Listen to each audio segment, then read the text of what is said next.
Speaking of EVs, what's your take on electric cars? That's another, Especially here in the Philippines, it's a really fascinating, because there's no clear infrastructure yet, plus the different types of chargers create confusion, plus anxiety, I think like a all these lot of factors. things. You know, I like the idea of it.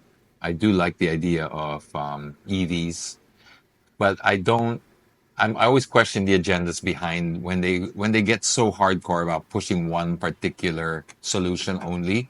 I think that's where I start to have a problem with EVs. It's like relax a little bit. Like when you hear it like in California and they're like, oh, it's got to be EVs or nothing, and then they shame you for being an oily burner and all this kind of jazz. I don't like that because it gives me the COVID, the vaccine vibes and all this. I don't like anyone being forced into an agenda that Yeah, somebody else says is for the greater good, because that can all be, we've done horrible things in the name of the greater good. So with EVs, I support the idea. I don't like the idea when it's pushed as the only solution and you must do this or else, because I think we are not being true to ourselves. We're not following the science. We're following our somebody else's agenda. So as long as we grow organically and people actually embrace the technology, by all means, I support it.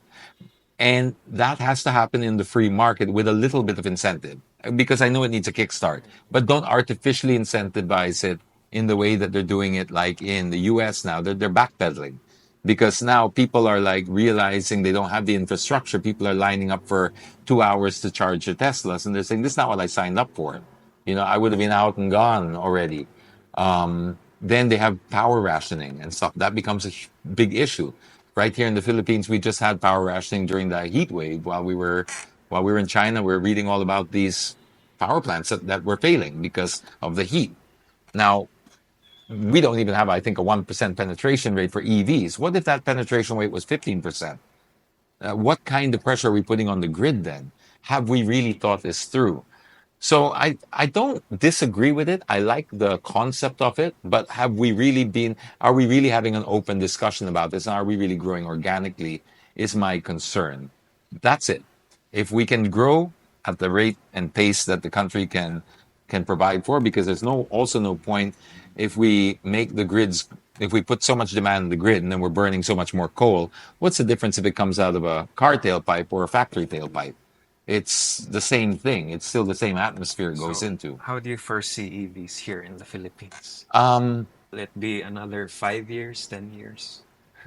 I see a niche being developed that's already starting now with the Avida law. So I like the way they crafted the Avida law.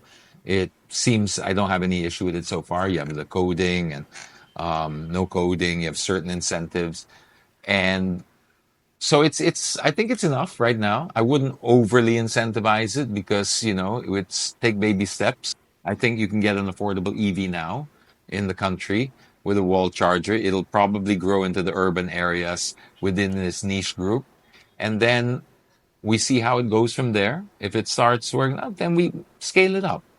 But again, I think my the deepest concern I have is just when agendas get hijacked Yeah. for other reasons. And you can have a great cause, but once it gets hijacked, we've all seen what happens to that.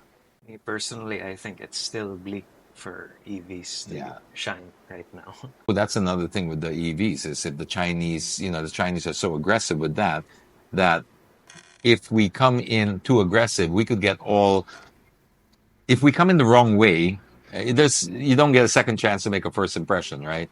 So we have to be careful also what players we're letting in, because we let out the really dodgy players. That could really ruin it for everybody because it will burn people. People get corriente, no pun intended. Okay. But the Japanese now, they're more focused on the hybrid You see, technology. yeah, And it's the Toyota's very Chinese clear. players that are really pushing for Because look at their volume. incentive. They control the entire mineral and all the materials for it, right? So all the materials, minerals and stuff, the cobalt and the nickel and the lithium and all that, they have either the mining rights in other countries or it's in their own country.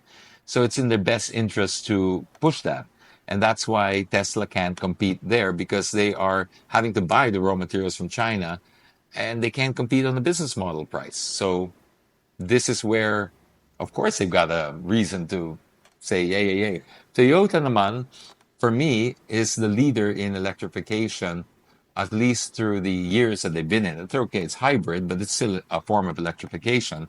But I admire how they were just like they they they took a step back. They weren't like they could have been one of those brands that said, "Well, we are the 600-pound gorilla in the room. Whatever we do is." But they were like, "No, let's see first what is the most rational decision." And they're getting behind hybrids, and they feel that each market also has their own strengths and weaknesses.